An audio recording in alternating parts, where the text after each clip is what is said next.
অনুরাগের ছোঁয়া। আগামী পর্বে এবার ঠাকুরমশাই সুদীপাকে দেখা মাত্রই আদিত্য ও সুদীপার সামনে সূর্যের বাবা প্রবীণ সেনগুপ্তকে নিয়ে আসে, আর প্রবীণ সেনগুপ্ত সুদীপাকে দেখা মাত্রই চমকে ওঠে। এই এপিসোডটি পেতে লাইক দিয়ে সম্পূর্ণ ভিডিও দেখতে থাকুন।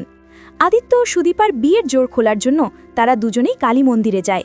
সেখানকার পুরোহিত মশাই সুদীপাকে দেখা মাত্রই বলে ওঠে, এসেছিস মা, এতদিন পর তুই আবারও এই মন্দিরে এলি? দাঁড়া, তোর সঙ্গে আমি একজনকে দেখা করাবো। এই বলে সঙ্গে সঙ্গে কাউকে আনতে সেখানে চলে যায়।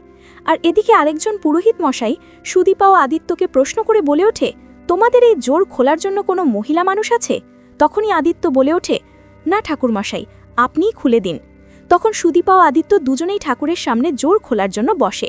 ঠিক সেই সময় রূপা সেই মন্দিরে এসে প্রত্যেকটা মহিলাকে ধরে বলতে থাকে মা, আর দীপাকে খুঁজতে থাকে।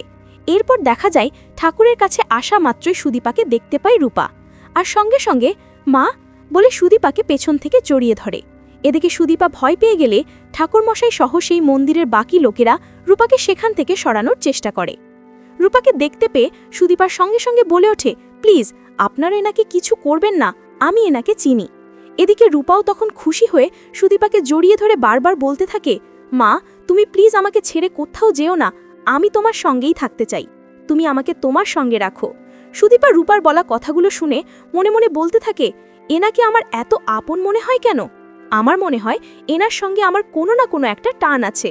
এরপর মন্দিরের ঠাকুরমশাই রূপাকেই আদিত্য ও সুদীপার বিয়ের জোরটা খুলে দিতে বলে। রূপা বিষয়টা বুঝতে না পারলে সুদীপা নিজে থেকেই রূপাকে বোঝায়, আর রূপা কথাগুলো শুনে অনেক খুশি হয়ে নিজের হাতেই আদিত্য ও সুদীপার বিয়ের জোরটা খুলে দেয়। এরপর সুদীপা আদিত্যর সঙ্গে রূপাকে সেখানে রেখে চলে যেতে ডাকলে ঠিক সেই সময় ঠাকুরমশাই একজন বৃদ্ধ লোককে নিয়ে সেই মন্দিরে ঢোকে। তখনই দেখানো হয় সূর্যের বাবা প্রবীণ সেনগুপ্তকে। এদিকে প্রবীণ সেনগুপ্ত সুদীপা ও রূপাকে দেখে চমকে ওঠে, আর সঙ্গে সঙ্গে রূপার কাছে গিয়ে বলে ওঠে, দিদিভাই তুই বেঁচে আছিস?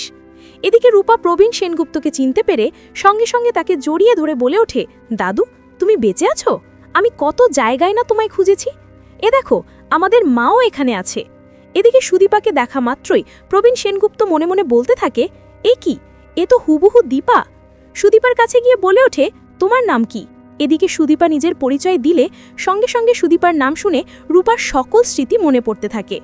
তার মা দীপা তার দুটো সন্তানের গলায় লকেট পরিয়ে দিয়েছিল, আর তাদের নাম রেখেছিল সুদীপা ও সুরপা। এই কথা ভাবা মাত্রই রূপা সুদীপার কাছে গিয়ে সুদীপাকে জড়িয়ে ধরে বলে ওঠে, তুই আমার মা নয়, তুই আমার মেয়ে। এই কথা শুনে সুদীপা আবারও অবাক হয়ে যায়, আর মনে মনে ভাবতে থাকে এই মহিলার মানসিক সমস্যা, তাই হয়তোবা উল্টাপাল্টা কথা বলছে। এদিকে প্রবীণ সেনগুপ্ত সঙ্গে সঙ্গে বলে ওঠে, সুদীপা তোর মা যা বলছে সবটাই সত্যি, তুই রূপ আদিত্যর মনের মেয়ে, যাকে দেখতে হুবহু দীপার মতন। এই কথাগুলো শুনে আদিত্য সুদীপা অবাক হয়ে যায়। এরপর এক এক করে প্রবীণ সেনগুপ্ত সকল ঘটনা সুদীপা ও আদিত্যকে খুলে বলতে থাকে। তখন সুদীপা অস্বীকার করে বলে ওঠে, না, আমার শুধু বাবাই ছিল, আমার কেউ ছিল না। আমার জন্মের সময় আমার মা মারা গেছে, তাই প্লিজ আপনারা আমাকে এরকম কথা বলবেন না। একই রকম দেখতে অনেক মানুষ হতে পারে। এ কথা বলার পরপরই সুদীপা আদিত্যকে নিয়ে সেই মন্দির থেকে বেরিয়ে যায়। রূপা তার মেয়েকে আটকানোর চেষ্টা করতে ছুটে তার পেছনে গেলে একটা গাড়ির সঙ্গে অ্যাক্সিডেন্ট হয়। সেটা শুধু দেখতে পেয়ে সঙ্গে সঙ্গে গাড়ি থেকে নেমে রূপার কাছে ছুটে আসে, আর নিজেই রূপা তা হাসপাতালে ভর্তি করে। এমনটাই দেখতে চলেছেন নতুন পর্বে।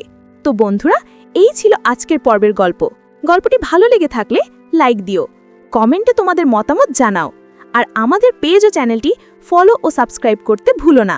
দেখা হবে আগামীকালকে নতুন পর্বে। ততক্ষণ পর্যন্ত ভালো থেকো, টাটা।